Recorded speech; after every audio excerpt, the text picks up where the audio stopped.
Mga kapatid, mga kababayan, mga lolo't lola, mga tatay at nanay, mga bata at kabataan, pakinggan ninyo ang aming panawagan. Sasama ka ba sa laban ng pagbangon? Hindi ito basta-basta tanong. Ito ay hamon sa puso, sigaw ng kaluluwa, at panawagan ng bayan. Ngunit bago ka sumagot, hayaan mo munang ibahagi namin sa iyo ang mga natatanging kwento. Isang araw, may isang bata na naglalakad sa dalampasigan. Sa kanyang paglalakad, napansin niya ang napakaraming starfish na natatangay ng alon at naiiwan sa mainit na buhangin. Alam niya na kung hindi niya sila maibabalik sa dagat, mamamatay ang mga ito. Kaya, isa-isa niyang binulot ang mga starfish at inihagis pabalik sa dagat. Habang ginagawa niya ito, napansin siya ng isang matandang lalaki at siya ay lumapit at nagsabi, "Anak, ano yung ginagawa mo?" "Pinupulot ko po ang mga starfish upang hindi sila mamatay." At ang matanda ay napangiti at nagsabi, "Hindi mo kayang iligtas silang lahat. Sobrang dami nila. Tingnan mo ang dalampasigan. Walang tigil kung iyong pagmamasdan ang lahat ng iyan. Isa ka lang bata at hindi mo kayang gawin ang lahat ng iyan. Sayang lang ang iyong pagod, anak." Ngunit, ngumiti lamang ang bata, tinignan ang hawak niyang starfish at sumagot, "Tama po kayo. Hindi ko po kayang ibalik silang lahat dahil sobrang laki at dami nilang naanod sa gilid ng dalampasigan. Pero isa po ang sigurado ko, para po sa starfish na ito." Tumingin siya sa starfish na hawak niya. "May magagawa akong pagbabago." Mga kapatid, ang kwento ng batang ito ay isang paalala. Hindi kailangang malaki ang iyong nagagawa para magkaroon ng malaking ambag o epekto. Hindi namin hinihiling ang lahat ng iyong kayamanan, lakas, o kakayahan. Ang hinihiling namin ay ang iyong puso, ang iyong pagtanggap sa hamon, at ang simula ng iyong pagtugon. Ang laban na ito ay hindi laban sa kung ano-ano, kundi laban sa loob ng iyong puso.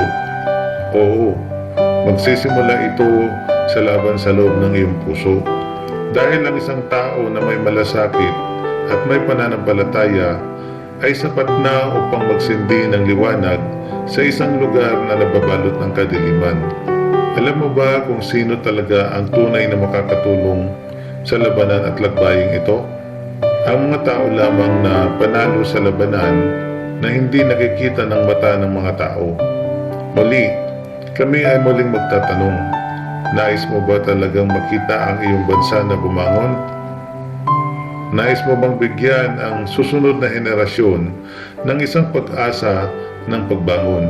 Dahil ang katotohanan, aminin natin itong lahat, wasak na ang kinabukasan ng susunod na henerasyon kung hindi pa tayo kikilos ngayon. Tanong, nais mo ba talagang samahan kami sa isang natatanging revolusyon ng pagbangon? Kung ang sagot mo ay oo, nais mo na naming ibahagi sa iyo ang isa pang natatanging kwento upang mas lalo mong maunawaan ang nais naming iparating na mensahe sa iyo. Sa isang malayong kaharian, kilala ang kanyang pangalan. Isang gladiator na itinuturing na alamat. Walang kapantay ang kanyang tapang, walang nakadadaig sa kanyang lakas. Bawat laban sa arena ay isang palabas ng tiwala, pwersa at tagumpay. Kapag siya ang lumabas na mula sa pintuang bakal ng arena, sumisigaw na ang madla. Lumalakad ang panalo, walang katalo-talo, bayanin ng labanan ng mga gladiator. Ang bawat hampas ng kanyang espada ay tagumpay. Ang bawat bagsak ng kalaban ay palakpak. Bawat pagkapanalo ay parang patunay na siya ay hindi matitinag.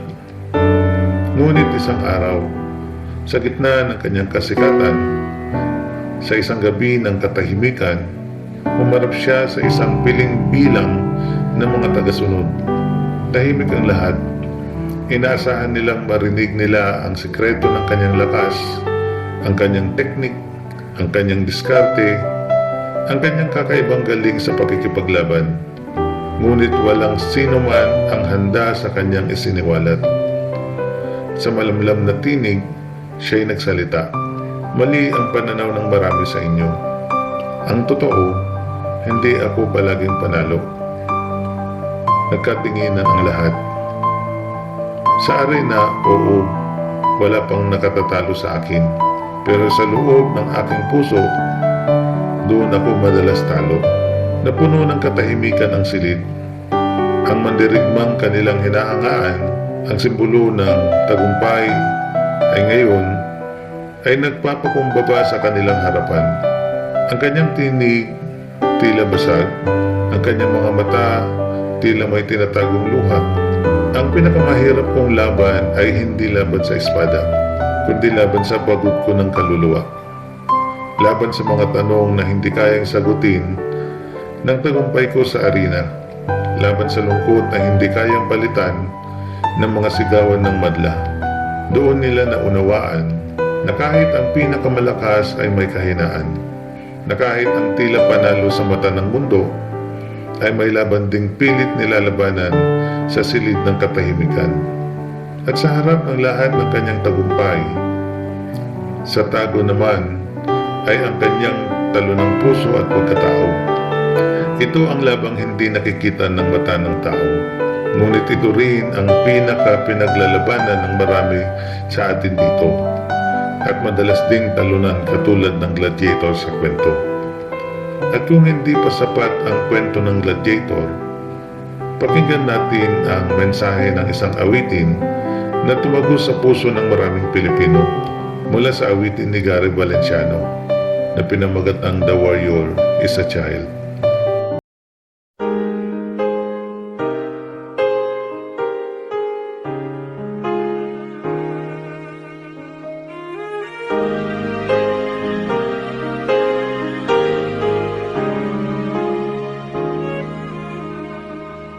Lately, I've been winning battles left and right. But even winners can get wounded in the fight.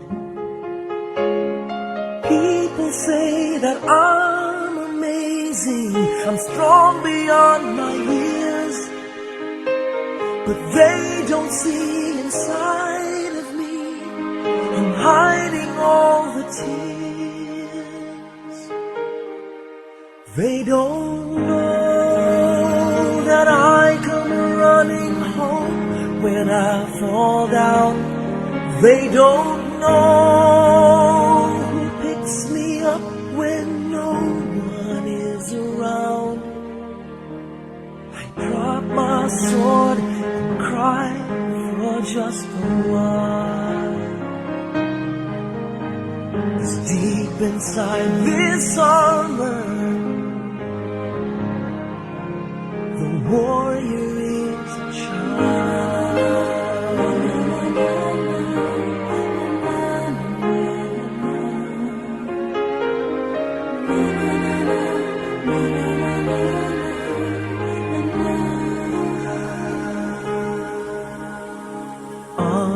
unafraid because his armor is the best. But even soldiers need a quiet place to rest. People say that I'm amazing, I never face retreat. But they don't see the enemies that lay me at his feet. They don't know that I come running home when I fall down. They don't know who picks me up when no one is around. I drop my sword and cry for just a while. I cry for just a while. 'Cause deep inside this armor, warrior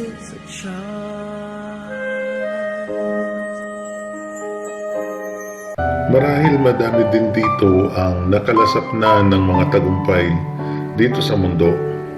Marahil isa ka ng sikat na inhenyero, mambabatas, pulis, sundalo, pastor, guro, sikat na tao, pero aminin natin, marami sa atin ang nagtitiis sa likod ng ngiti, nilalabanan ang laban na hindi nakikita ng mga tao. Marahil sa ngayon, naunawaan mo na ang mensaheng aming nais iparating sa araw na ito. Kung totoo ngang nais mong tumugon, simulan mo na ang labanan sa loob ng iyong puso. Dahil ang tunay na simula ng pagtugon ay ang simulan mong magtagumpay sa tunay na laban ng buhay. Simulan mo ang laban sa loob ng iyong puso. Dahil ang tunay na pagtugon ay hindi nasusukat sa ingay ng iyong bibig, kundi sa panalo sa tahimik mong mundo. Ang simula ng tunay na pagbangon ay kapag natutunan mong manalo sa laban na walang nakakasaksi, maliban ang Diyos. Madaling ngumiti sa harap ng tao. Madaling magsuot ng maskara, ng tapang, tibay at tagumpay. Lalo na sa panahon ngayon, panahong puno ng larawan, kapsyon, at peking kasiyahan. Kay daling magpanggap, kay daling magpakitang tila okay ka lang. Ngunit ang totoo, ikaw ay may lungkot ding itinatago. Ito ang dahilan kung bakit bagsak ang henerasyong ito. Bagsak ang mga kabataan, bagsak ang mga pamilya, bagsak ang buong bayan. Dahil tayo ay nahulog sa bitag ng ilusyon ng tagumpay. Tagumpay na pang-post lang. Tagumpay na nilagyan ng filter, tagumpay na pinupuri ng marami, pero wala namang saysay sa kaluluwa. Ngiti sa larawan pero luha sa unan. Ngiting puno ng pagpapanggap, pero sa gabi, ang kasama mo ay mga tanong, sakit at katahimikan. At sa oras na huminto na ang mundo, kapag tahimik na ang bahay, patay na ang ilaw at wala ng mga matang nakasubaybay, doon nagsisimula ang tunay na laban. Hindi ito laban ng katawan. Hindi ito laban ng diploma, ng pera o yaman, o ng tagasunod sa social media. Ito ay laban ng puso. Laban sa takot, sa pagkalito, sa kawalang layunin. Ito ay laban sa tanong na, sino ba ako? May halaga ba ako? May patutunguhan ba ang buhay ko? Ito ang laban na gumigising ka nga sa umaga, pero walang dahilan para bumangon. Yung pakiramdam na kahit anong gawin mo, paikot-ikot ka lang. Walang direksyon, walang layunin, walang saysay, at para ka lang nabubuhay para lang mapagod at maitawid mo ang kasalukuyang araw. Kapatid, ito ang tunay na dahilan kaya walang totoong pagbangon. Wasak at durog ang mga tao. Wasak ang mga layunin ng mga kababayan ko. Narinig nyo, di ba? Na tayo ay punong-puno ng talento, talino, at mga kakayahang may pagmamalaki sa buong mundo. Pero dahil sa wasak ang ating pagkatao, nawawalan ng saysay ang mga kakayahan at talentong ito. Wala nang ang saysay, wala pang matibay na direksyon. Hindi lang yun. Maraming mga talentong nagagamit upang masadlak pa ang maraming tao. Marami din tayong kababayan na taglay na ang sobrang talino, pero ang nakakalungkot, ginagamit naman ito upang pagnakawan at sirain ang kinabukasan ng mga kababayan ko at kababayan mo. Ngayon, pakinggan mo kami ng buong puso. Hindi namin kailanman pinipilit ang sinuman. Hindi mahalaga kung ikaw ay may relihiyon o wala. Hindi mahalaga kung ikaw ay tambay ngayon, ikaw ay pastor, pari, guro, vendor, estudyante, inhenyero, karpintero, kabatas, seaman, o nagtatrabaho sa bansang ibayo. Ang mahalaga, ikaw ay tao at kasama sa pagpupulong na ito. At bilang tao, hindi ka exempted dito. Anumang edad na meron ka, alam ko, ikaw din ay may pusong nasasaktan, napapagod, at nangangailangan din ng totoong pagbangon. At kung totoo ngang pagod ka na, kung totoo ngang may lungkot kang dinadala, ito ang panawagan namin. Tumugon ka. Hindi para sa amin, hindi para sa ibang tao, kundi para sa iyo. Para sa kalayaan mo, para sa kapayapaan mo, para sa bagong simula na matagal mo nang hinihintay at isinasamo. Sa bagong simula na maaring ito na ang simula ng totoo at malayang pagbangon mo. Dahil ang tunay na tagumpay ay hindi yung nakikita ng iba. Kapag sa wakas, may kapayapaan ka ng totoo. Kapag sa wakas, alam mo na kung sino ka. Kapag sa wakas, natuklasan mong may Diyos na hindi lang basta nanonood, kundi aktibong nagbibigay saysay sa buhay mo. Ito ang dahilan kung bakit kami nananawagan. Ito ang dahilan kung bakit ang panawagan ng pagbangon ay hindi lang para sa lipunan, kundi para sa iyo mismo at sa bawat Pilipino. Kung handa kang manalo sa laban sa loob ng iyong puso, kung handa kang lumakad sa direksyon ng buhay na may layunin, kung nais mong maranasan ang tagumpay na hindi lamang panlabas, kundi lalo na pati sa loob ng iyong pagkatao, simulan mo ito sa unang hakbang. Hindi mo ito kailangang bayaran, wala kang kailangang patunayan. Ang kailangan lang ay ang bukas na puso na handang sumabay sa lakbayin ng pananampalataya. Magsimula ka sa pinakaunang hakbang ng programa, ang magkaroon ka ng sarili mong daily devotion. Isang simpleng hakbang na may malalim na epekto. Isang araw-araw na ugnayan sa Diyos na siyang tanging makagagamot sa sugat mo at makapagbibigay ng tunay na direksyon sa loob ng iyong pagkatao.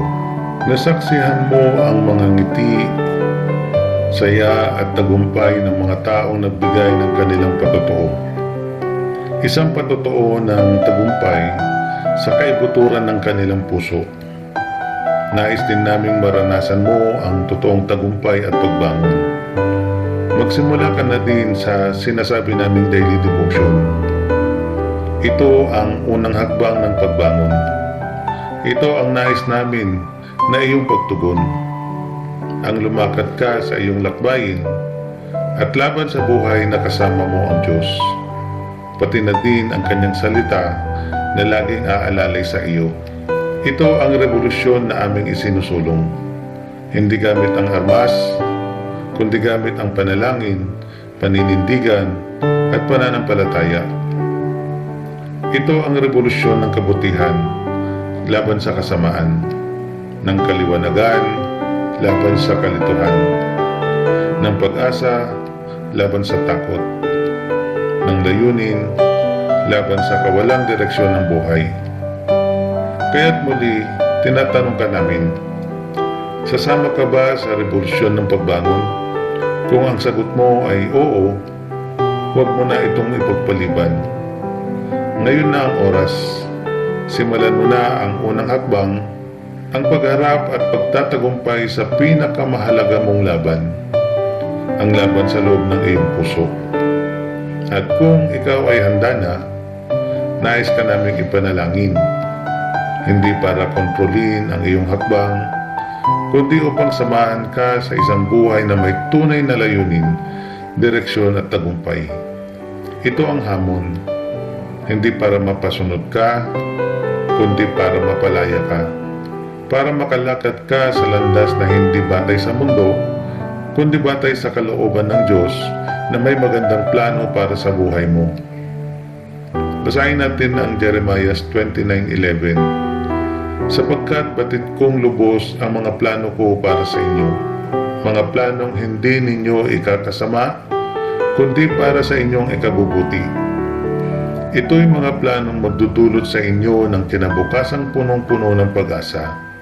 Tandaan mo ito, sa iyong tapat na pagtugon, hindi ka nag-iisa, hindi ka namin iiwan, hanggat hindi mo nasusumpungan ang buhay na may layunin, buhay na may Diyos at salita ng Diyos na laging aalalay sa atin. Muli, ang laban ay nagsisimula sa puso. Ang pagbabago ay nagsisimula sa pagtugon, at kapag nagtagumpay ka na sa loob ng iyong puso, madali mo nang magagawa ang mga mabubuting bagay sa paligid mo, sa pamilya mo, sa iyong komunidad, sa iyong bayan, at sa buong mundo. At dito ka na rin malayang makakatulong sa revolusyong aming isinusulong. Gamit ang kakayahan mo at talentong ipinagkatiwala sa iyo ng Diyos na naghubog sa iyo. Muli, ang pagbangon ng bayan ay magsisimula sa iyo at sa bawat pusong handang magpasakop sa gabay ng Diyos. Kaya't sasama ka ba? Ngayon na ang araw ng iyong pagtugon. Ngayon na ang simula ng tunay mong pagbangon.